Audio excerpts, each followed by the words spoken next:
Si vous voulez, on va commencer avec un mot de prière. Et Seigneur, on veut te louer. Que la louange soit pour t'adorer. Et on veut te remercier, Seigneur, pour les prières exaucées.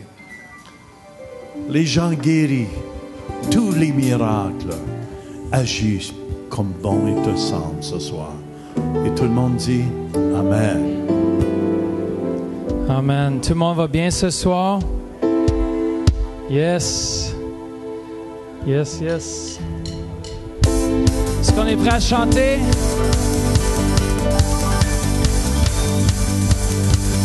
Alléluia.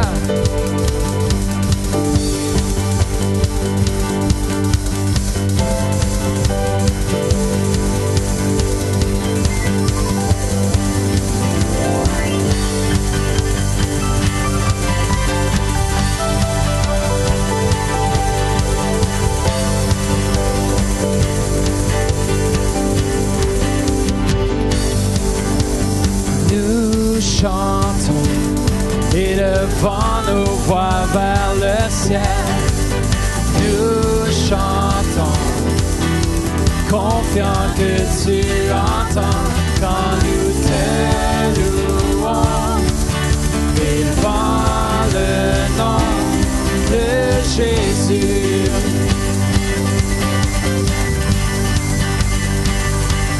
Nous chantons, élevant nos voix vers le ciel. Comment? Nous chantons, confiants que tu entends quand nous te louons. Élevant le nom de Jésus. Yes, tu es.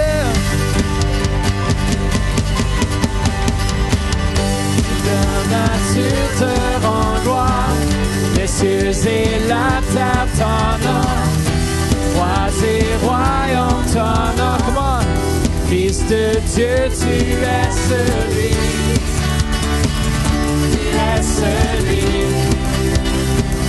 pour qui je vis.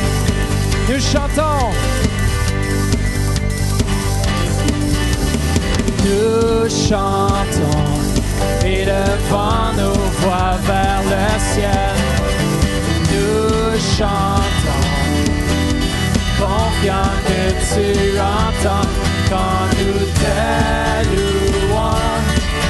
Élevant le nom de Jésus. Tu es l'amour.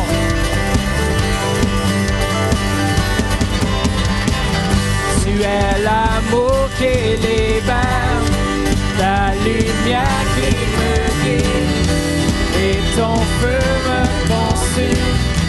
Fils de Dieu, tu es celui,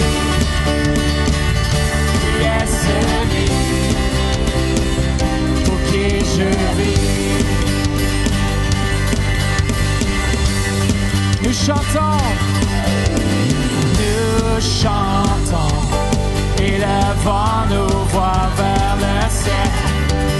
Nous chantons, confiants que tu entends quand nous te louons. Yeah. Élevant le nom de Jésus.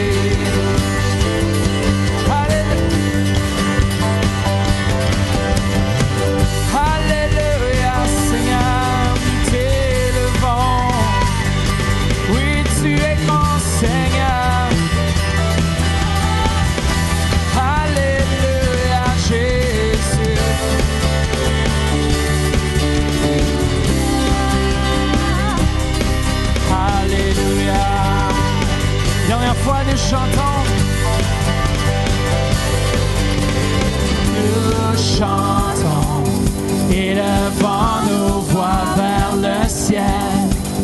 Nous chantons, confiants que tu entends quand nous te louons. Élevant le nom de Jésus.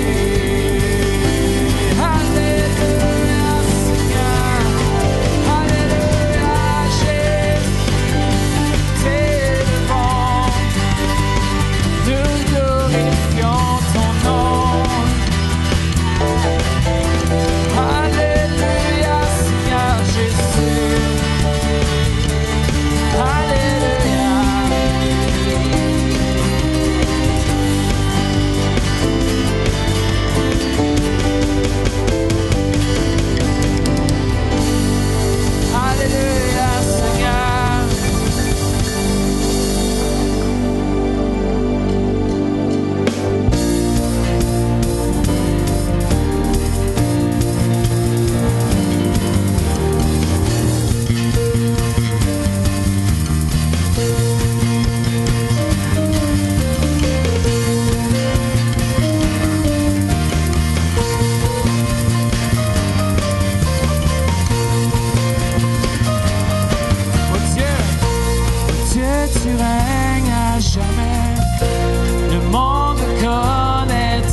chantons l'hymne de tes rachetés. Come on. Je sais que mon Rédempteur vit, et sur lui j'ai fondé ma vie. Mon sauveur vit. Je peux déclarer, Jésus, tu es le seul chemin. Mon sauveur vit.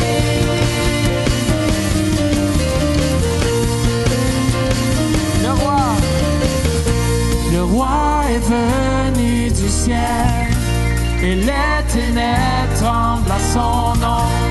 Victorieux pour toujours, est le chant des rachetés. Je sais que mon Rédempteur vit, et sur lui j'ai fondé ma vie. Mon sauveur vit. Chaque jour je peux déclarer, Jésus, tu es le seul chemin. Mon sauveur vit. Mon sauveur. Mon sauveur vit. Mon sauveur vit. Mon sauveur vit. Mon sauveur vit. Mon sauveur vit. Mon sauveur vit. Encore une fois, mon sauveur vit. Mon sauveur vit. Mon sauveur vit. Mon sauveur vit. Je sais que mon Rédempteur vit, et sur lui j'ai fondé ma vie. Mon sauveur vit. À chaque jour, je peux déclarer, Jésus, tu es le seul chemin. Mon sauveur vit. Alléluia, Seigneur. Oui, Seigneur, oui, tu vis en nous. Alléluia. Alléluia. Oui, tu vis en nous, Jésus. Est-ce qu'on l'aime ce soir? Dites-lui comment est-ce que vous l'aimez ce soir. Tu es digne de louange, Jésus. Digne d'adoration. Comment, peuple de Dieu? Levons nos mains vers lui et adorons-le. Alléluia. Alléluia.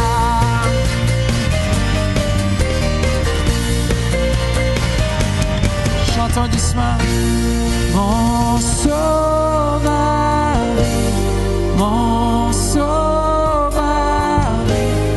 Mon sauveur vit. Il vit dans ce lieu. Mon sauveur vit. Mon sauveur vit. Mon sauveur vit. Yes.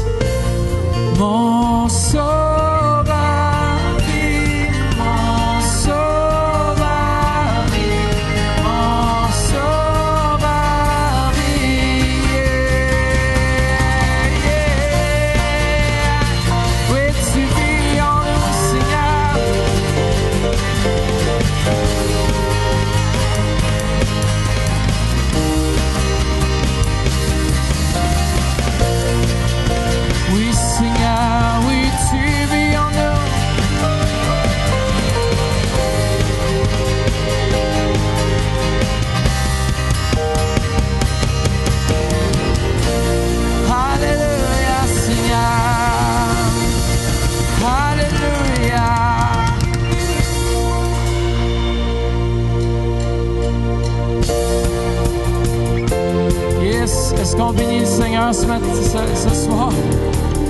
Il est digne de louange, digne d'adoration.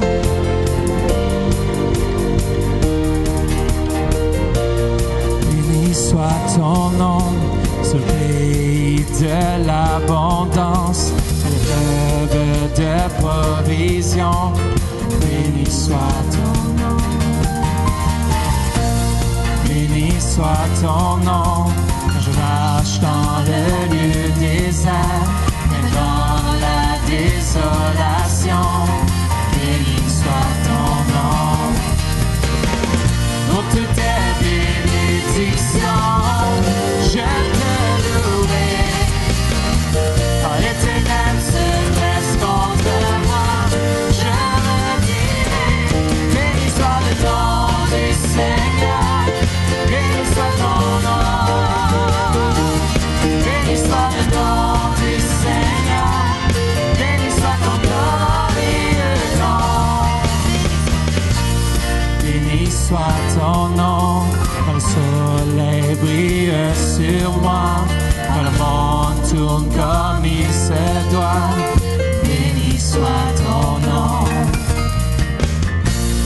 Béni soit ton nom, sur le chemin de la souffrance, malgré la douleur de l'offrande, béni soit ton nom. Pour toutes tes bénédictions, je te louerai. Louons-le. Quand l'Éternel se dresse contre moi, je me dirai, béni soit le nom du Seigneur, béni soit ton nom, béni soit le nom du Seigneur, béni soit ton glorieux nom, béni soit le nom du Seigneur, béni soit ton nom,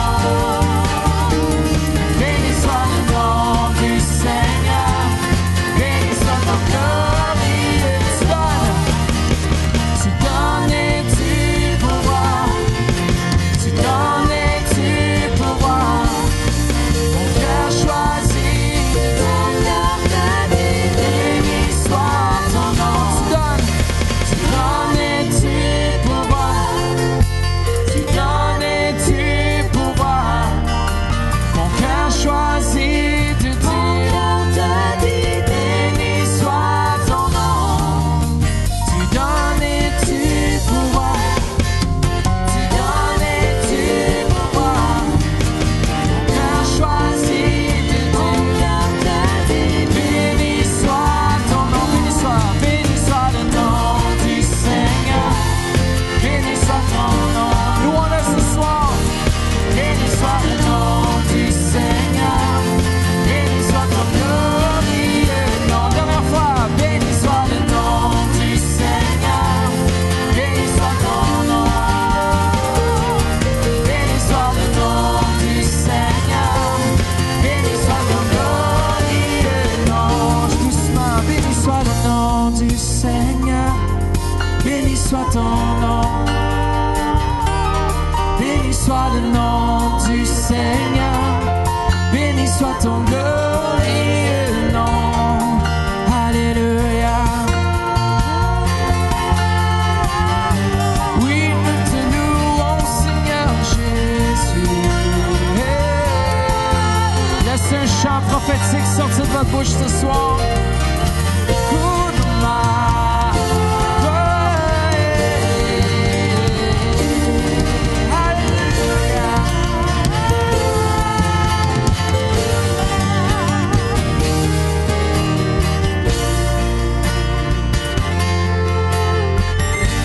Oui, Seigneur, nous te louons.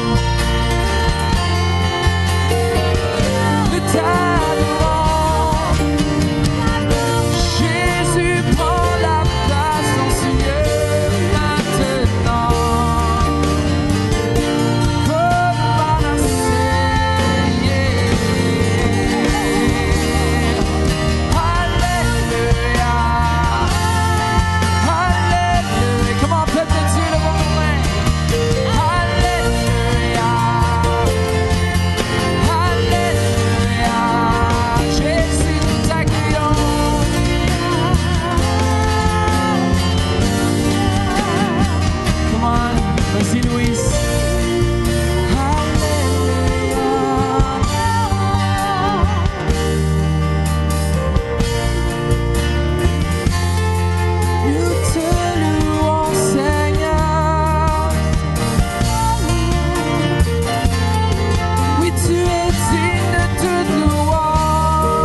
Oubliez vos soucis, vos problèmes ce soir.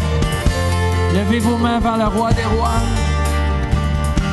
Il est ici.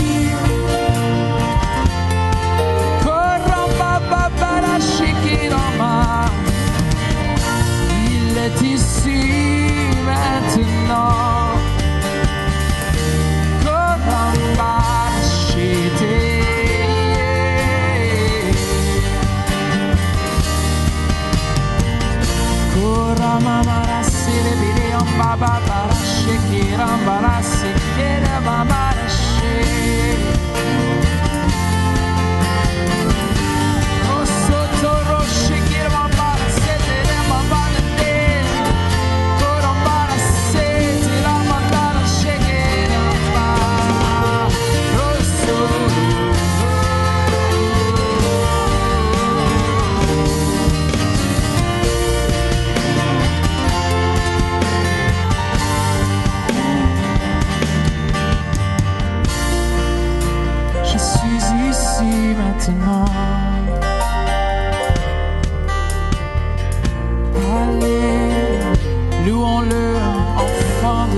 C'est une soirée de jeûne et de prière. Levons nos mains vers lui toute nuit. Je t'aime, Jésus. Je t'aime, Jésus. Je t'aime, Jésus. Je t'aime, Seigneur.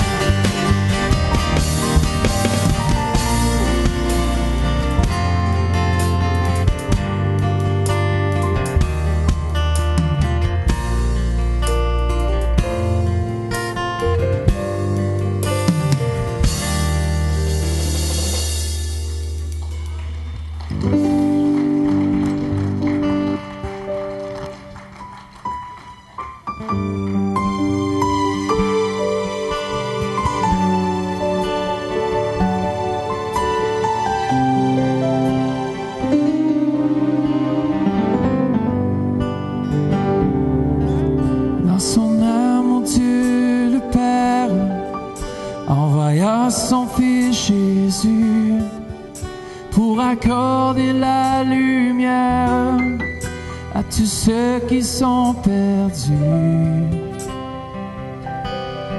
Il descendit sur la terre, mais les hommes l'ont rejeté. Ils l'ont cloué au calvaire, mais Christ est ressuscité.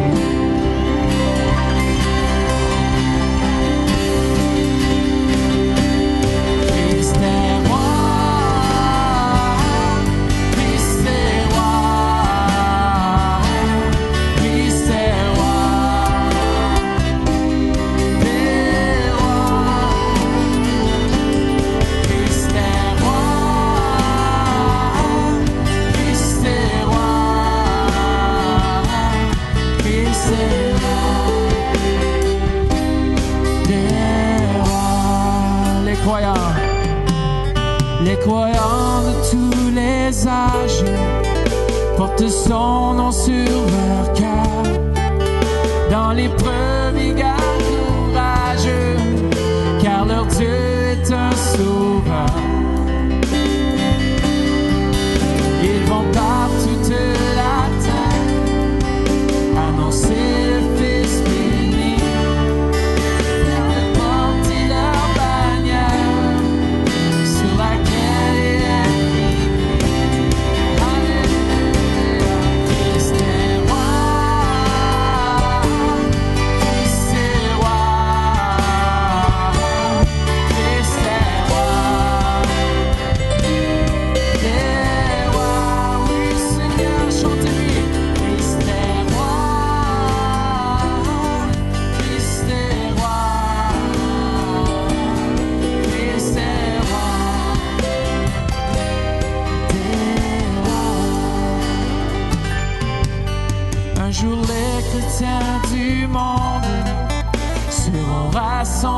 par lui, ils sortiront de leur tombe, car en lui ils ont la vie. Ils formeront un royaume, la terre sera leur pays, leur hymne sera un psaume à la gloire du Messie. Christ est roi, Christ est roi, alléluia, Christ est roi, oui Seigneur, Christ est roi, Christ est roi, Christ est roi. Chantons-le, Christ est roi, Christ est roi, Christ est roi, Christ est roi. Chantez-lui. T'es roi, oui tu règnes, Christ est roi, Christ est roi, Christ est roi, alléluia. Oui, tout ensemble, Christ est roi, Christ est roi, Christ est roi. Levons nos mains, alléluia. Oui, Seigneur, Christ est roi, Christ est roi, oui, Seigneur, Christ est roi,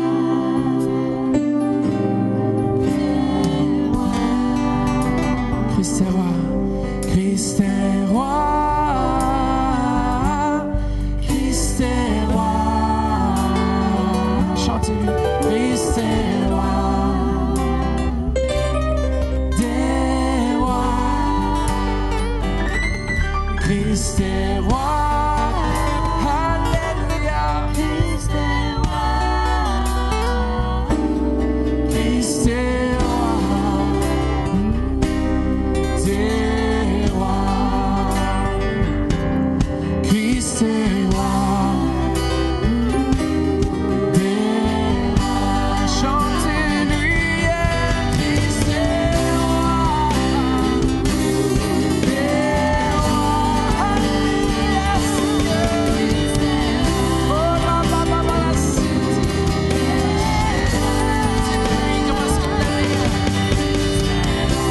Oh la la, Christ est roi.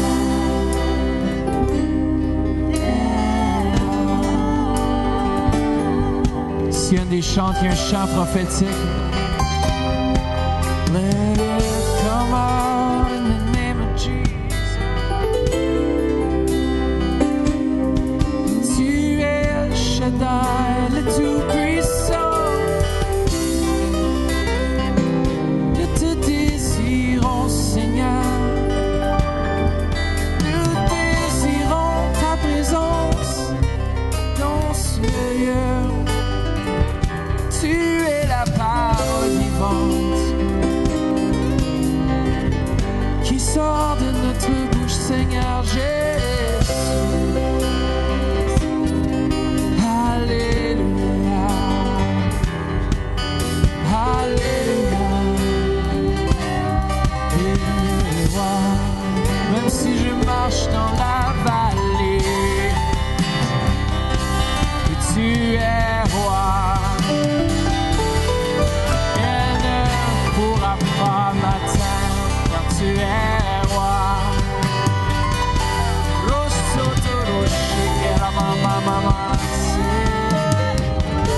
Tu dresses devant moi une table.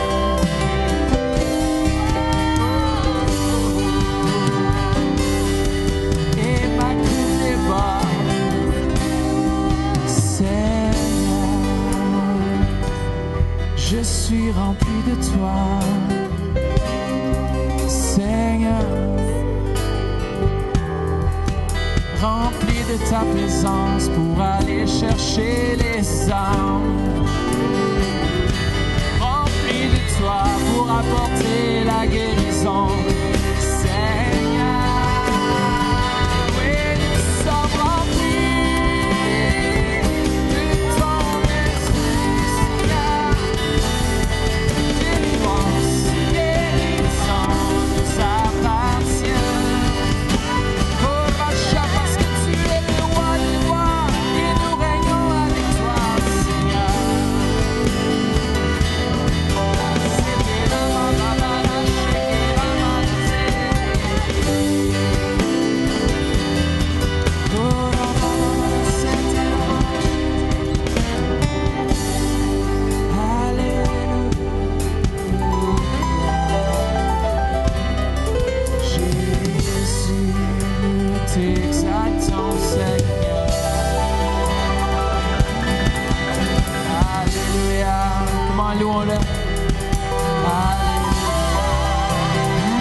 voisin, le Saint-Esprit de Dieu est ici.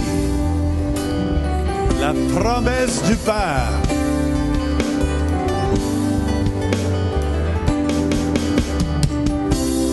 Praise you, Lord.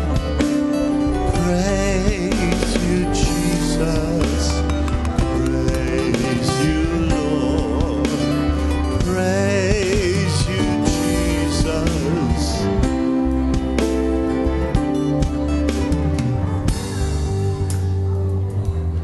Amen. Hallelujah. Tout le monde va bien ce soir?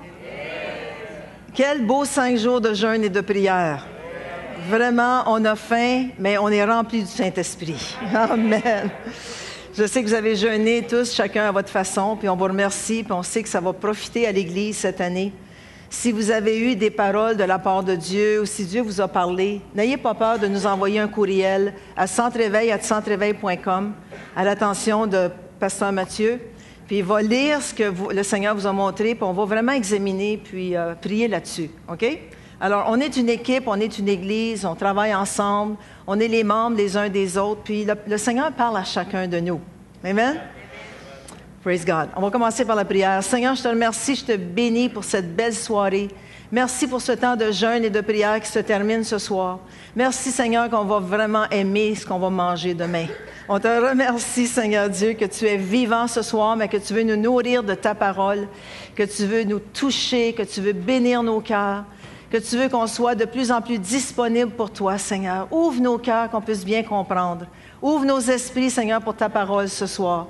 Père, je te l'ai demandé dans le nom de Jésus. Tout le monde dit Amen. Alors, soyez bénis ce soir. C'est vraiment un privilège pour moi de partager la parole.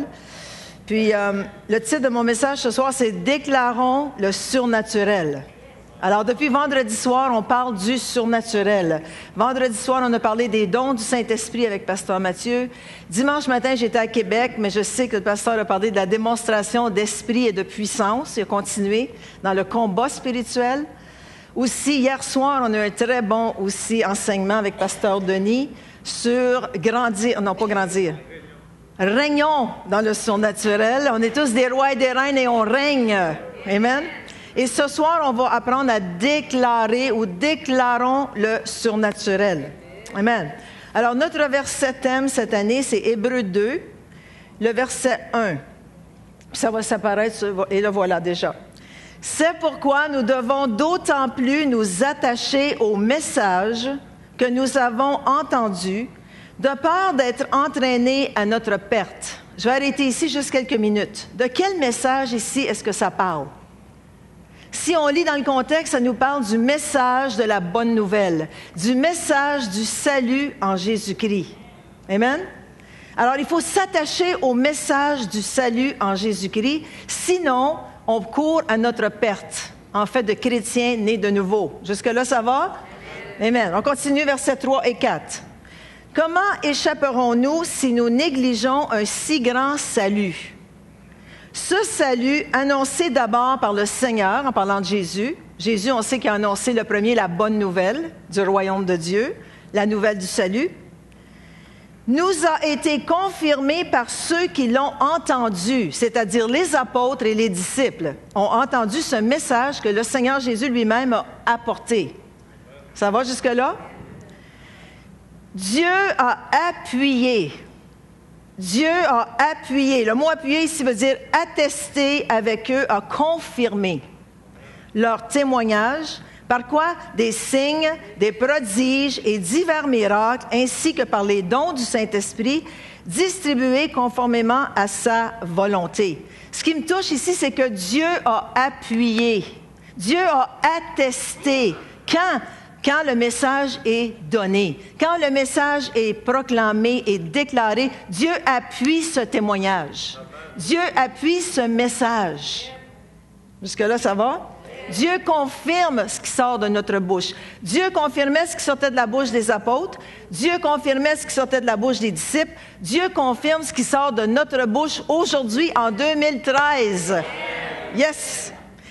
De donner un témoignage est ceci. C'est l'action de rapporter un fait en attestant sa vérité. Je répète, un témoignage, c'est l'action de rapporter un fait en attestant sa vérité. En d'autres mots, c'est la déclaration d'un témoin qui dit ce qu'il a vu, ce qu'il a entendu dans la vérité. Je vais vous donner un exemple. Disons que Jean et Diane, parce que je sais qu'ils sont très actifs pour aller faire des commissions, disons que Jean et Diane s'en vont au métro, puis ils se tiennent à la caisse, ils vont aller pour payer leur commande, mais il y a un monsieur en avant d'eux. C'est un beau grand monsieur, cheveux noirs, paraît bien et tout, puis Diane l'examine comme il faut. Alors, il passe à la caisse et tout ça. Puis, au lieu de payer, il sort un fusil.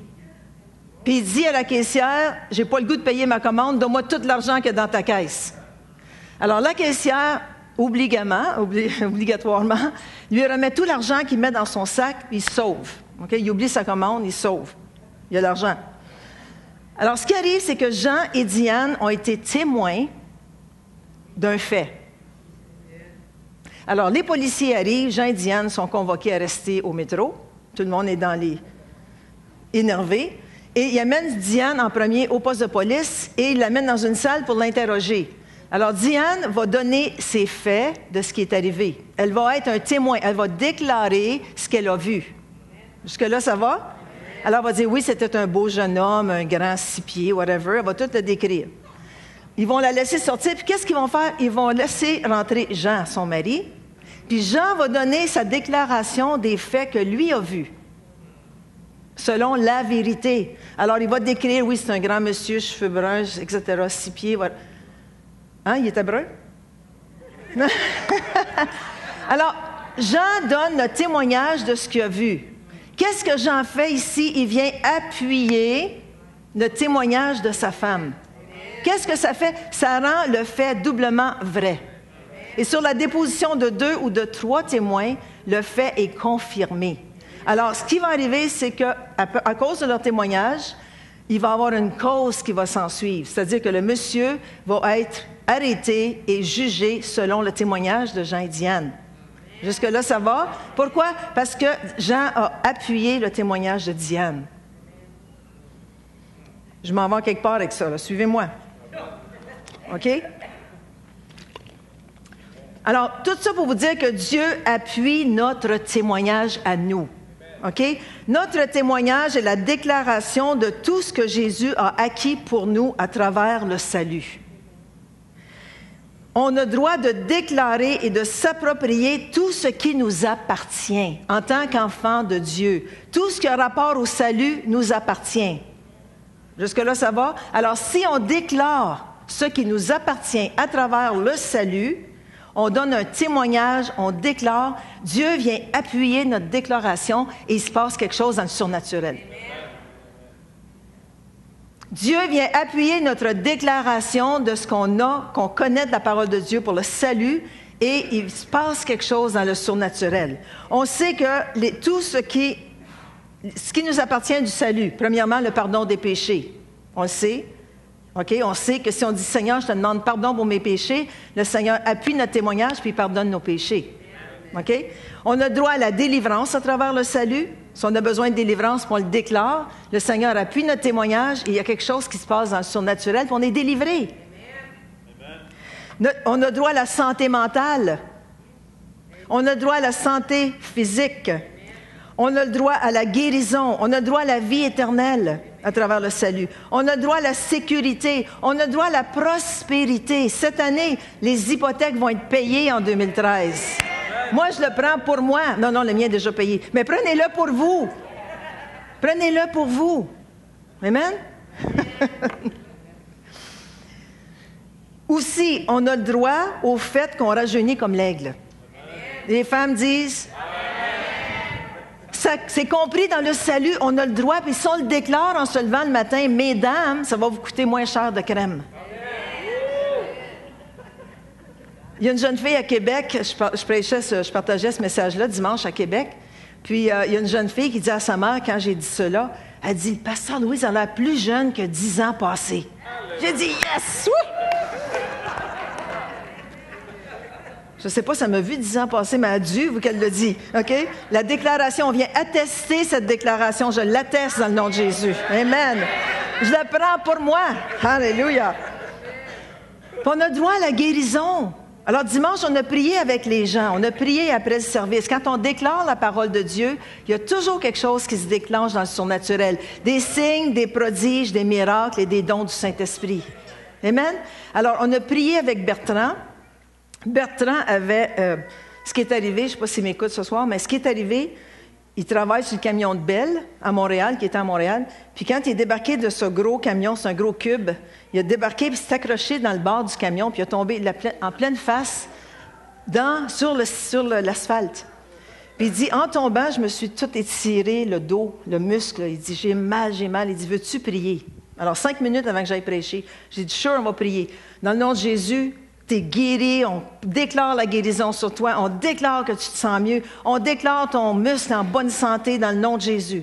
Il a parlé à mon mari aujourd'hui à 95% mieux. Woo! Yes! Est-ce qu'on a le droit de déclarer ce que la parole de Dieu dit? Puis quand on le déclare, il y a quelque chose qui se passe dans le surnaturel. Dieu se doit d'agir, parce que c'est sa parole qu'on déclare. Amen? Wow! OK, on continue. Les apôtres maintenant. Regardons, après que Jésus est monté au ciel, il a dit à ses apôtres, allez prêcher la parole. Regardez dans Marc 16, verset 20. Ça nous dit, et ils s'en allèrent prêcher partout, les apôtres. Dans le sommaire, ça dit, ils s'en allèrent proclamer la parole ou déclarer la parole. Le Seigneur travaillait avec eux. Veux-tu faire travailler le Seigneur? Prêche la parole, déclare la parole. Ça va le mettre au travail. C'est assez d'être assis sur son trône. Il faut qu'il se lève. Il doit travailler parce que l'enfant de Dieu a besoin des choses. L'enfant de Dieu a besoin d'être guéri. L'enfant de Dieu a besoin de sécurité, a besoin de prospérité. Quand tu déclares ces choses-là, le Seigneur travaille. Moi, je veux faire travailler le Seigneur. Écoute, là, c'est le fun d'être assis sur son trône, mais il faut qu'il se lève. Amen. Le Seigneur travaillait avec eux et confirmait, dites confirmait, la parole par quoi? Les miracles qui les accompagnaient. Aussitôt que la parole est prêchée, que ce soit dans l'Église par un prédicateur, que ce soit dans l'Église par un enseignement, il y a quelque chose qui est déclenché dans le surnaturel. Puis cette année, on va vivre le surnaturel. Ça veut dire qu'à chaque fois qu'on vient à l'Église, il faut s'attendre à quelque chose. Il faut s'attendre que les gens viennent au Seigneur. Il faut s'attendre que les gens sont guéris. Il faut s'attendre qu'il y ait des miracles. Yes, des signes et des prodiges. Amen. Paul et Barnabas, dans Actes 14, 3, c'est deux autres aussi qui étaient féroces pour le Seigneur, puis le diable les aimait pas. Il dit, ils restèrent cependant assez longtemps à Icône, parlant, dites parlant avec assurance. Quand tu parles avec assurance, ce soir, je parle avec assurance parce que l'onction de Dieu est sur moi. À la maison, je suis tranquille, je vous le dis. Demandez à mon mari. Bon. Je t'ai pas dit de parler. C'est après le service. OK. Alors, ils restèrent cependant assez longtemps à Icône, parlant avec assurance. Quand tu parles avec assurance, c'est que tu déclares, tu prêches, tu sais où tu t'en vas. OK? Appuyé sur qui? Le Seigneur. Le voyez-vous en haut? Vous ne le voyez pas. Voulez-vous changer, s'il vous plaît, à Acte 14, verset 3. En arrière. Mas, réveille-toi, toi qui dors. OK, voilà. Appuyé sur le Seigneur qui rendait témoignage. OK? Qui rendait témoignage? C'est le Seigneur. Parce qu'il parlait avec assurance à la parole de sa grâce et permettait qu'il se fasse par leurs mains, quoi? Des prodiges et des miracles. Voyez-vous encore le même déroulement? Il parle avec assurance, le Seigneur, appuyé sur le Seigneur qui vient confirmer par des signes et des miracles. Qu'est-ce qui confirme que Dieu est au centre-éveil? Les signes et les miracles. Qu'est-ce qui confirme que le Seigneur est au milieu de nous? Les gens viennent au Seigneur. Qu'est-ce qui confirme que le Seigneur est ici? Il y a des guérisons, il y a des délivrances, il y a des femmes qui rajeunissent comme les aigles. Yes! Il y a des hommes qui prennent des forces. Yes, comme Popeye. Alors, Dieu appuie la déclaration de la parole de sa grâce. Il appuie la déclaration de la bonne nouvelle. Que ce soit quand on prêche, que ce soit quand on confesse tout seul à la maison, Dieu se doit d'appuyer notre déclaration. Dieu se doit d'appuyer notre déclaration. Dis à ton voisin, Dieu se doit d'appuyer ta déclaration.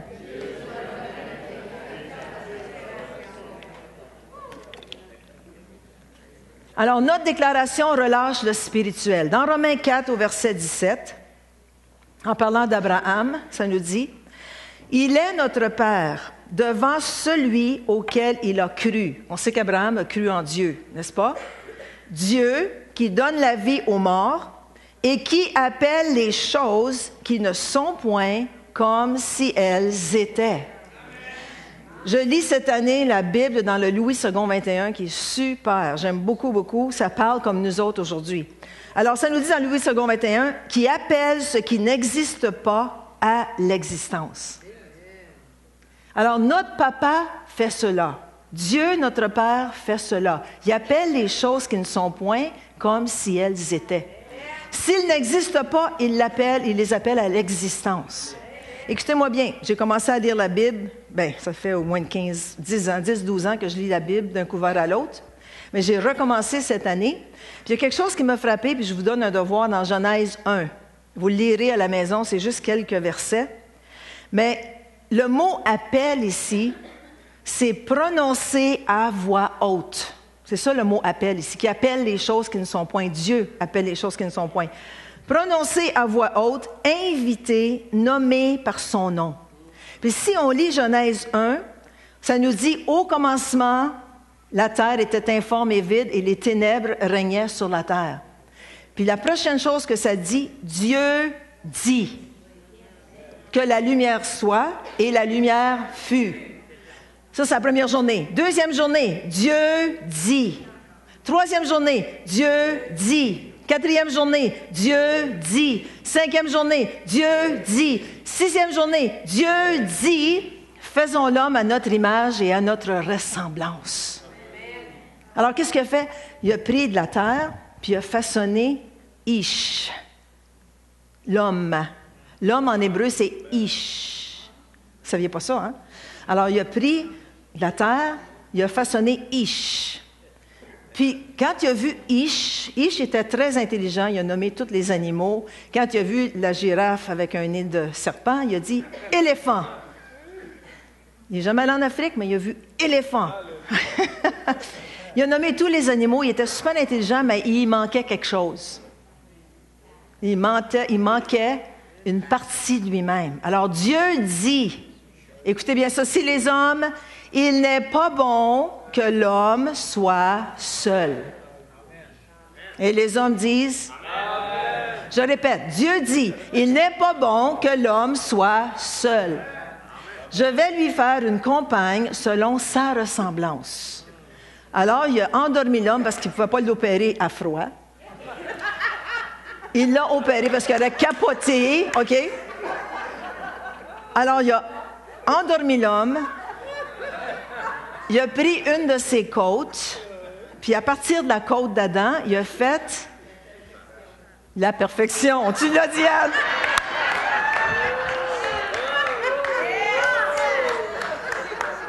Il a fait un autre Ish avec des modifications. Puis quand l'homme s'est réveillé puis il l'a vu, il dit « Oh, Ish, aïe, aïe, aïe! » Puis elle a été appelée Isha. Okay, ça, c'est femme en hébreu. Alors, tu as Ish, qui n'a pas de modification, puis tu as Dieu dit « On va faire Isha. » Ah ouh! Ah! Et les hommes, depuis ce temps-là, sont heureux. Ah! Alors, si Dieu dit, puis il se passe quelque chose dans le surnaturel, nous sommes des enfants de Dieu, créés à sa ressemblance. On a le droit, nous aussi, de dire, je déclare, je dis à haute voix que ce qui n'est pas, je l'appelle à être. Yes, je n'appelle les choses qui ne sont point comme si elles étaient. Qu'est-ce que vous désirez? Appelez-le à haute voix, faites-le savoir, déclarez-le, parce que Dieu appuie votre déclaration.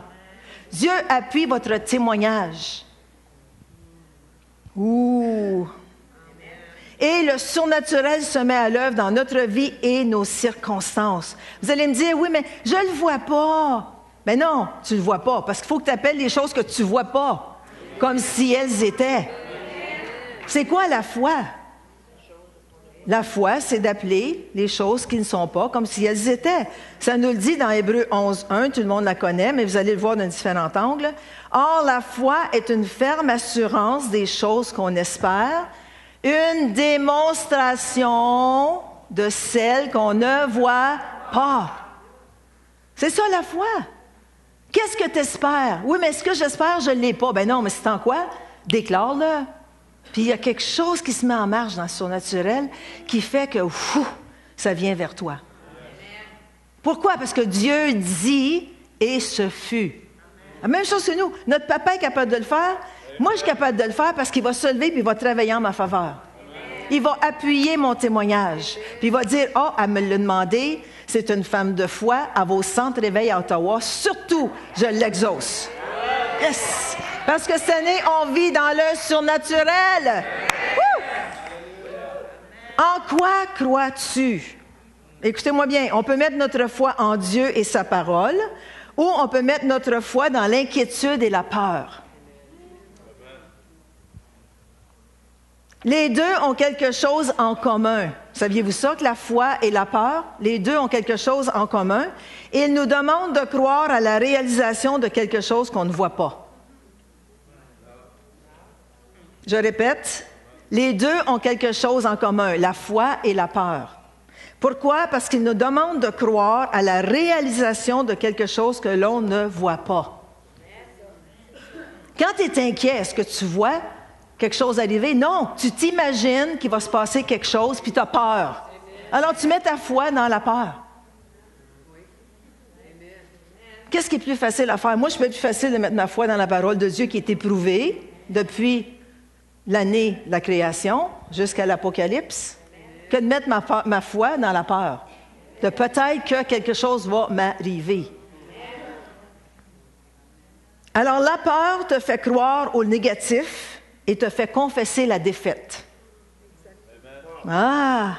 La peur te fait croire au négatif et te fait confesser la défaite, tandis que la foi te fait croire à la puissance de la parole de Dieu et te fait confesser la victoire. Lequel voulez-vous confesser? Qu'est-ce que vous voulez confesser, la parole de Dieu ou la parole de tes pensées négatives? Man, êtes-vous réveillés ce soir? Wow! Woo! Yes! Je vais vous donner des exemples. La peur dit, « Oh, ma grand-mère est morte du cancer. Ma mère, elle a eu le cancer. La sœur de ma mère a eu le cancer. Mais sais-tu quoi? Je pense que je vais avoir le cancer. » C'est un exemple que je vous donne, pas moi. Mais voyez-vous la peur, l'inquiétude, qu'est-ce que ça peut faire, puis comment loin que ça peut aller? Peut-être même que mon arrière-grand-mère a eu le cancer. La foi dit ceci, je suis malade peut-être aujourd'hui, mais par ses meurtrissures, je suis guéri. Je m'appuie sur la parole. Qu'est-ce que j'espère, la guérison? Est-ce qu'elle m'appartient? Oui, alors je peux la déclarer. La peur dit, « Oh, ben je n'ai plus d'argent en banque, je vais faire banqueroute, je vais me retrouver au berger de l'espoir. » Avez-vous déjà entendu des gens parler comme ça? « Hey, j'ai plus d'argent, là. Je suis certaine que je vais faire banqueroute. » Mais non, tu appelles les choses qui ne sont pas comme si elles étaient. Alors, c'est sûr que dans quelques mois, tu vas faire banqueroute. Puis, un an après, tu vas être ramassé au berger de l'espoir. Après ça, tu vas aller chez Jacqueline à l'Armée du Salut chercher tes bottines. Pourquoi? Parce que tu confesses la peur. La foi dit, mon compte de banque est peut-être bas, mais mon Dieu pourvoit à tous mes besoins selon ses richesses avec gloire.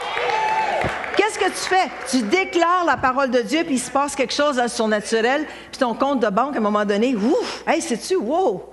J'ai donné ma dîme, j'ai donné une offrande, j'ai payé mes dettes, puis il me reste encore de l'argent, ça se peut-tu? Hey, Églantine, ça marche! Ça marche, la parole de Dieu. La peur dit ceci. « Oh, j'ai une saison difficile, je vais faire une dépression. Oh, je la sens venir, je te le dis, je la sens venir.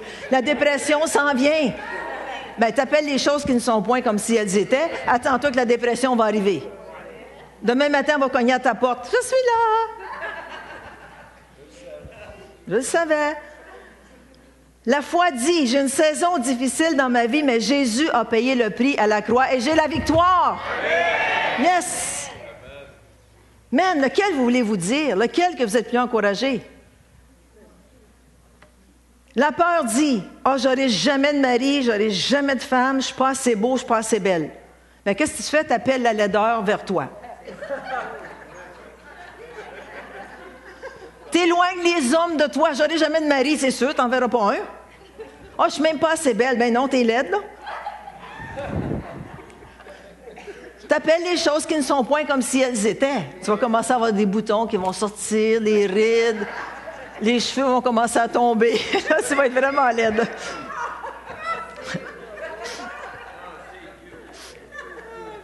La foi dit ceci, « Je n'ai pas encore de mari, mais je sais que le Seigneur l'attire à moi par sa toute puissance. » Puis en passant, je suis vraiment...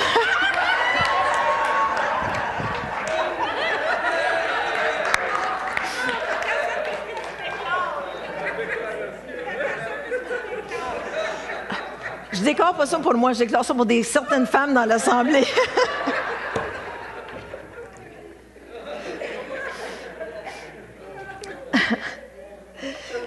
Alors, la foi dit, je n'ai pas encore de mari, mais je sais que le Seigneur l'attire à moi par sa toute-puissance. Puis en passant, je suis pas mal belle. Tu sais, quand tu te lèves le matin, tu te regardes dans le miroir, tu te dis, « Oh, man, je fais dur. » Non! Annule ça tout de suite, tu fais pas dur, tu es super belle. Même si tu as le mascara coulé ici, puis le rouge à lèvres, ça s'arrange.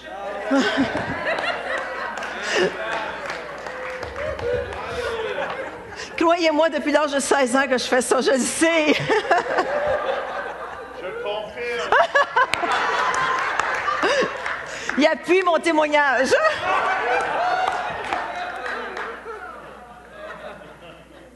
La peur peut dire, il n'y a plus de travail au bureau, je vais perdre mon emploi. Tu appelles les choses qui ne sont point comme si elles étaient. Tu vas perdre ton emploi? La foi dit au contraire, si je perds mon emploi, c'est que le Seigneur en a une meilleure pour moi. Yes! La peur dit, je ne serai jamais capable, je ne suis pas assez bon, je ne suis même... Attends une minute. Je ne suis pas assez bon et en plus, je ne suis même pas beau. C'est inspiré de Dieu, ça, moi je l'ai dit tantôt. La foi dit, OK? Au lieu de dire, je ne suis pas capable, je ne suis pas beau, je ne suis pas fin, je ne serai jamais capable... Non, la foi dit, je suis la tête et non la queue. Je suis en haut et non en bas.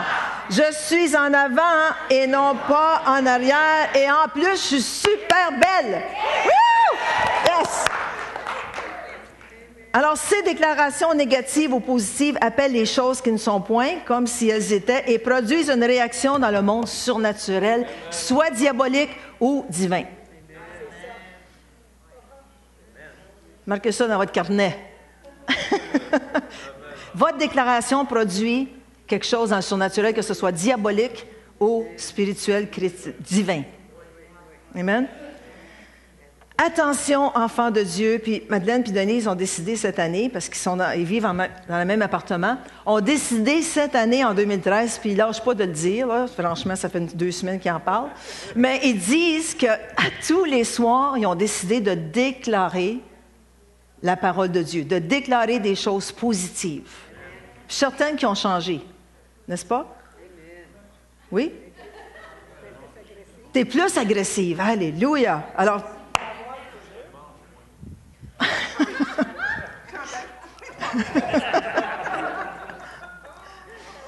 c'est une bonne résolution à prendre pour 2013. Je vais faire attention à ce qui sort de ma bouche. Je vais faire attention au témoignage que je rends, à la déclaration que je fais. Parce que ça a de l'effet dans le monde spirituel. Il faut faire attention de ne pas pécher avec nos bouches. Souvent, quand on parle du péché, on pense que c'est des actions qu'on va poser. On va aller voler, on va commettre l'adultère, on va commettre la fornication. Oui, c'est des péchés. Puis il faut demander pardon au Seigneur pour ces choses-là. Mais souvent, on pêche par nos bouches. On pêche par nos bouches. Il y a un exemple dans l'Ancien Testament que je trouve qui est super bon. C'est l'exemple de Job. Job, écoutez-moi bien, Job, je l'ai enseigné l'année passée dans l'Ancien Testament, puis on a eu du fun, puis on a ri. Puis c'était pas drôle. S'il y a une histoire dans la Bible qui n'est pas drôle, c'est Job. Okay? Puis Job, à un moment donné, non, mais pas tout de suite, s'il vous plaît. Pas tout de suite la parole. Mas. Je t'ai pas dit de mettre la parole, Mas. Je déclare que tu m'écoutes. Non, non. Juste une farce. Alors, Job, on sait qu'il y a eu beaucoup de problèmes dans sa vie. Premièrement, il y avait 10 enfants, 7 garçons, 3 filles. Les 10 ont été tués dans une tornade ou un ouragan dans leur maison. Ensuite, tous ses serviteurs ont été éparpillés partout. Il a perdu tout son bétail. En tout cas, c'était pas beau son affaire, c'était vraiment triste. À un moment donné, Satan s'est présenté devant Dieu et dit « Permets que je touche à sa peau. » Parce que Dieu là, tu as juste enlevé ses choses, il est encore fidèle, il est encore intègre, mais permets que je lui touche à lui. Alors, à un moment donné, Dieu a permis à Satan de le faire, il l'a touché. Puis on sait qu'à un moment donné, toute sa peau, de la tête jusqu'aux pieds, était couverte d'ulcères purulents, qu'ils disent. Ça, c'est des ulcères avec du pu. OK? Il était couvert d'ulcères de la tête jusqu'aux pieds. Même dans la parole de Dieu, je suis en train de lire ça là, dans Job, sa peau était toute encrustée, puis dans la peau, il y avait des vers. Oh, gross. Puis il dit dans le chapitre 20 de Job, j'ai juste la peau puis les os, OK? Puis en plus de ça, il me reste juste mes gencives. Je ne sais pas pourquoi est-ce qu'il dit ça. Hein? Oh, il n'y avait plus de dents, c'est pour ça. Il me reste juste ses gencives. Il avait tout perdu. Merci, Vanessa. Hallelujah. Depuis ce matin, j'essaie de figurer pourquoi est-ce qu'il disait ça, qu'il restait juste les gencives. Il avait tout perdu ses dents. Ah, qu'il n'a pas dit de beau, le gars. Oh! Oh my goodness! Puis là, Mas, tu peux mettre Job 2, 8 et 9. Là, ça nous dit qu'il était tellement mal arrangé, ce gars-là, là, puis il était laid, hein? En plus, il n'y avait pas de dentier dans ce temps-là, hein? Fait qu'il a fallu qu'il reste de même. Mais ça nous dit, et Job prit un tesson. C'est quoi, c'est un tesson? Est-ce que quelqu'un qui peut me dire c'est quoi? Personne ne le sait. Un gratte d'eau. Non, c'est pas une main là, qui gratte dans le dos. Non. C'est ça. Ah, tu étais venu à mon cours, hein? Ah, OK, bon. Alors, un tesson, c'est un morceau de vase de céramique cassé. Alors, il prenait des morceaux de céramique cassés, puis il se grattait avec. Il se grattait.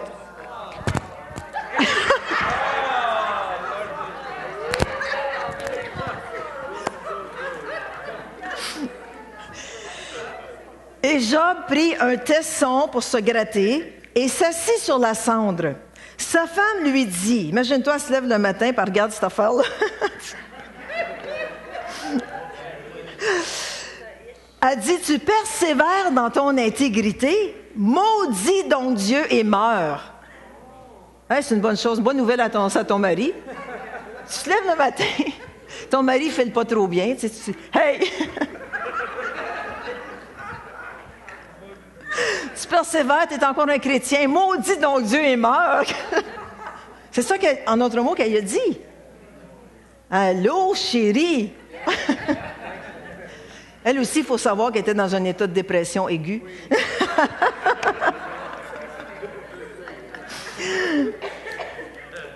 Verset 10. Mais Job, ça c'est Louis II 21, je l'aime, je vous le dis. Mais Job lui répondit, dites-le ensemble, tu tiens le langage d'une folle. Wow! Hey, la chicane dans la cabane ce matin-là. Tu tiens le langage d'une folle. Nous accepterons le bien de la part de Dieu et nous n'accepterions pas aussi le mal. C'est ceux qui n'avaient pas compris encore une fois que le mal ne venait pas de Dieu. Dans tout cela, c'est ce qui m'intéresse, Job ne pécha pas par ses lèvres. En d'autres mots, sa femme, elle venait de pécher avec ses lèvres. Pourquoi? Parce qu'elle a maudit son mari. Elle a maudit son mari, puis elle a dit « meurs ». Puis là, son mari, il l'a pas maudit, mais il dit, tu tiens le langage d'une folle, alors j'accepte pas tes paroles. C'est ça qu'il dit, j'accepte pas tes paroles. J'annule tes paroles dans le nom, pas dans le nom de Jésus, mais j'annule tes paroles, je les accepte pas. OK? Alors, la femme de Job a péché par ses lèvres, elle a maudit son mari. Ça veut dire qu'on peut pécher par nos lèvres, c'est-à-dire manquer le but. Avec ton mari, des fois, tu peux avoir des paroles que tu lui dis. Ça peut arriver. Hey, t'es donc bien. Mettez ce que vous voulez au bout, de négatif. Alors, qu'est-ce que tu fais? Tu manques le but, tu pêches par ta parole. Alors, qu'est-ce que tu fais dans ce temps-là? Tu demandes pardon, premièrement, de l'avoir insulté. Puis lui, vice-versa, s'il m'insulte, ou si je ne parle pas de nous parce qu'on ne s'insulte pas. Mais des fois, on peut se dire des paroles, ça peut arriver. Des petites paroles blessantes. Mais tout de suite, je vous le dis, là, je vous le dis, c'est la vérité, je le déclare, puis Dieu m'atteste que ce que je dis, on se demande pardon tout de suite. Puis en plus, on annule les paroles négatives qui ont été dites. Puis maman, faites attention avec vos enfants. Parce que c'est facile de dire « Oh, mon petit, ramasse tes chaussettes, mon petit, Bien, toutes les paroles que vous dites qui sont négatives, c'est comme des paroles de malédiction que vous donnez à vos enfants. Puis si vous ne demandez pas pardon pour ces paroles-là, puis si vous ne les annulez pas, ils vont porter du fruit dans le monde spirituel, dans le monde surnaturel. Attention, si vous traitez votre enfant de fou, tout le temps, à un moment donné, il va arriver à l'école, il ne comprendra rien. Rien. Il va être bloqué. Puis vous allez dire, mais comment c'est que tu es si bloqué? Tu l'as confessé depuis qu'il est tout petit. OK? Psaume 119, verset 11, « Je serre ta parole dans mon cœur afin de ne pas pécher contre toi. » Alors, attention, on peut pécher avec nos bouches. La vérité, ce que nous méditons prend racine en nous. Ça, c'est une vérité. Écrivez-le dans vos carnets. Ce que nous méditons prend racine en nous. Puis ce qui prend racine en nous, éventuellement, va sortir par notre bouche. Si tu passes ta journée à t'inquiéter, à avoir peur, à penser à des choses négatives, ou pire, à les confesser, elles vont prendre racine en toi et devenir réalité dans ta vie. Job 3, 25 dit « Si j'ai peur d'une chose, elle m'arrive. Ce qui m'effraie tombe sur moi. » Mais si au contraire, tu te nourris de la parole de Dieu, tu médites sur des choses positives, que tu confesses la parole, elles vont prendre racine et devenir réalité et refléter dans ton langage, refléter dans ta façon de te comporter, refléter dans ta façon d'agir avec les autres. Mais si tu es toujours rempli de peur, tu vas semer de la peur, puis tu vas parler de la peur, puis tu vas parler des inquiétudes.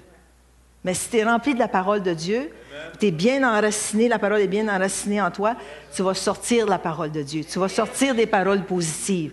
Tu vas sortir des paroles pour encourager ton ami, ton voisin, ton enfant, ton mari, même s'il laisse traîner ses chaussettes puis ses caleçons dans le salon. Déclare, je commande et je déclare que ces chaussons et ces caleçons sont ramassés maintenant dans le nom de Jésus. Puis là, tu dis à ton mari, « Hey, viens ramasser tes culottes! » C'est comme ça qu'on fait.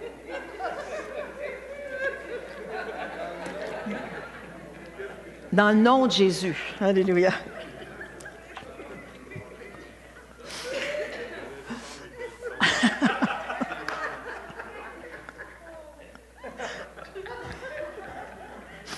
J'ai une bonne idée. Si votre mari reste traîner ses caleçons dans le salon, vous prenez, tu sais, la pince à salade.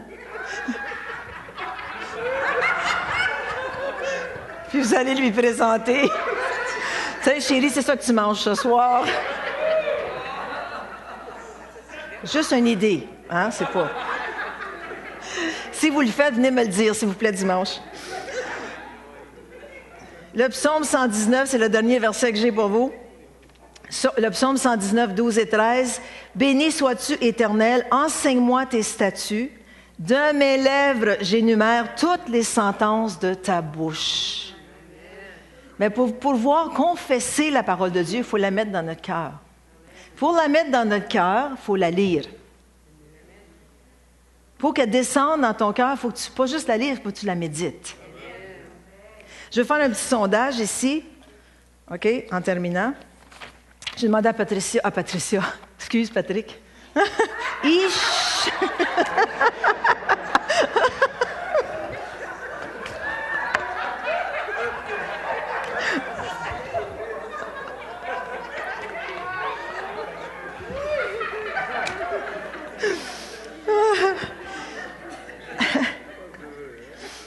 OK, je vais faire un petit sondage. C'est pas rien pour vous... Je ne veux pas vous condamner rien, là. C'est juste un sondage que je vais faire au Centre Éveil. Combien de gens lisent la parole de Dieu? Écoutez-moi bien, puis soyez honnêtes, là. OK? Combien de gens lisent la parole de Dieu à tous les jours? Juste levez votre main. On a 100 personnes ici, ça va bien pour les pourcentages. À tous les jours, là, pas de mensonge, là. Le plus possible, naturellement, si vous êtes... OK. Ah, c'est un bon pourcentage ici au Centre Éveil. Combien tu dirais à peu près? 32 %. Wow. OK. Combien de gens lisent la parole de Dieu à tous les 2 ou 3 jours? Soyez honnêtes. OK. «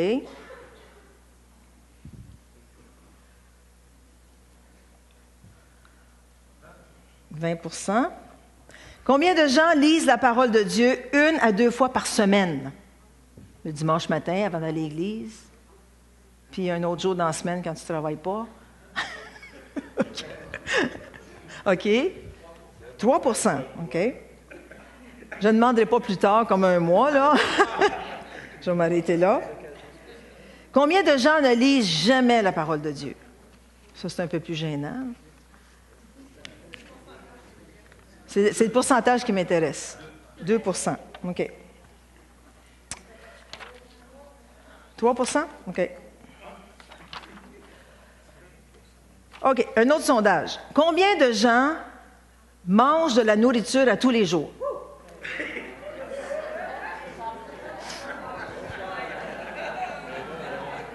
Ben non, je ne parle pas quand on jeûne, là. Je parle en temps régulier.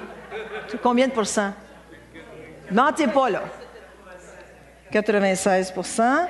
Combien de gens mangent à tous les 2 ou 3 jours? Chicken wings avec un cup of tea.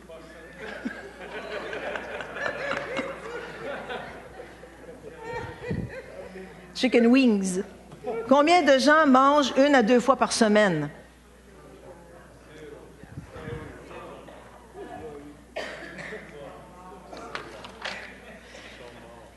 OK, voici les statistiques. Il y a 32 % des gens qui lisent la parole de Dieu à tous les jours, mais il y a 100 % des gens qui mangent à tous les jours. Il y a 20 % des gens qui lisent leur parole à tous les 2 ou 3 jours. Il y a 0 % des gens qui mangent à tous les 2 ou 3 jours. Il y a 3 % des gens qui lisent la parole 1 à 2 fois par semaine, puis il y a 0 % qui mangent 1 à 2 fois par semaine seulement. Moi, je lis le sondage ici, là. Nous reflétons ce que nous mangeons. Pourquoi mange-t-on? Pour l'énergie. Nommez-moi, criez-moi, là. On est en... Pour le plaisir. Ça, c'est si tu ne manges pas trop vite. OK? Pour rester en santé. Comment? Fortifier le cœur. Parce qu'on a faim, on a de l'appétit. Hein? Pour rester en vie. C'est un bon sondage quand ça fait 5 jours qu'on jeûne, hein? Un autre? Pourquoi vous mangez? Parce que c'est bon. Parce que c'est bon, oui, c'est bon, c'est bon.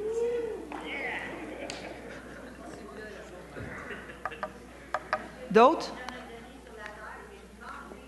Dieu a dit manger, il a déclaré manger, OK? Quoi? C'est un commandement de Dieu, OK? Moi, je ne crois pas que Dieu a dit à Isha, fais à manger.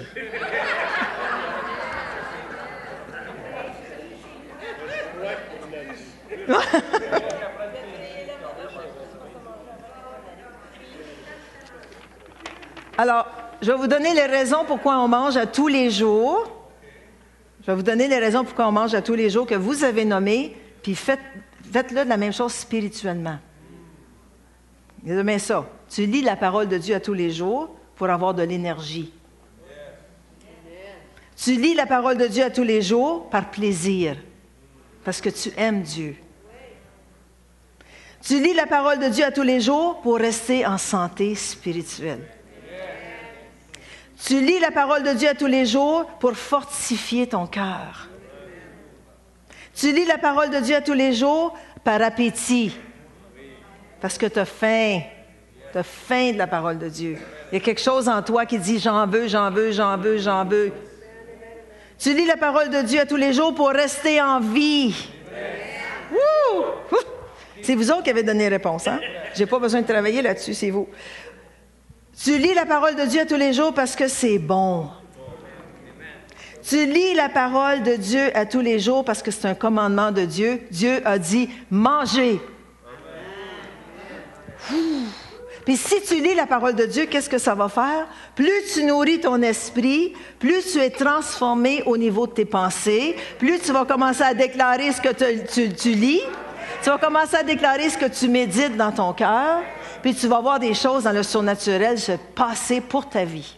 Tu vas voir des signes, des prodiges, des miracles et les dons spirituels. Woo! Yes, yes, yes. Alors, ma résolution pour 2013, qui devrait être aussi la vôtre, je vais me motiver personnellement. Savez-vous que Costco, j'ai vu leur magazine Costco qui vient de sortir. Qu'est-ce qu'il y a dans les magazines Costco au mois de janvier? Toutes des choses d'exercice. Le treadmill, la gazelle, toute la gazelle.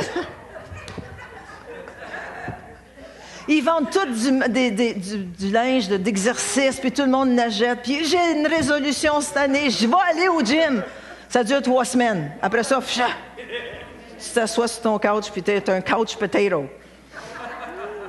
Alors, je vais me motiver personnellement. Pas ma voisine qui va me motiver, ni mon mari, ni mes enfants. Je vais me motiver personnellement à nourrir mon esprit à tous les jours pour transformer mon âme et renouveler mes pensées. Je ne me servirai pas de mes mots, écoutez bien ceci, pour décrire ma situation. Je vais me servir de mes mots pour changer ma situation. Je ne vais pas parler à Dieu de la grosseur de mes problèmes, écoutez bien ceci, mais je vais parler à mes problèmes de la grosseur de mon Dieu.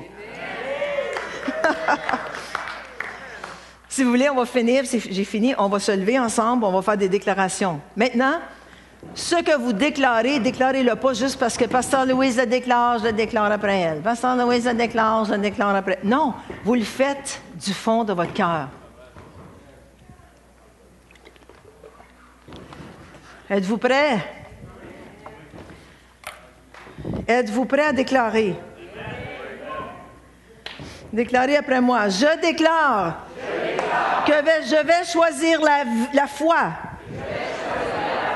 au-dessus de la peur.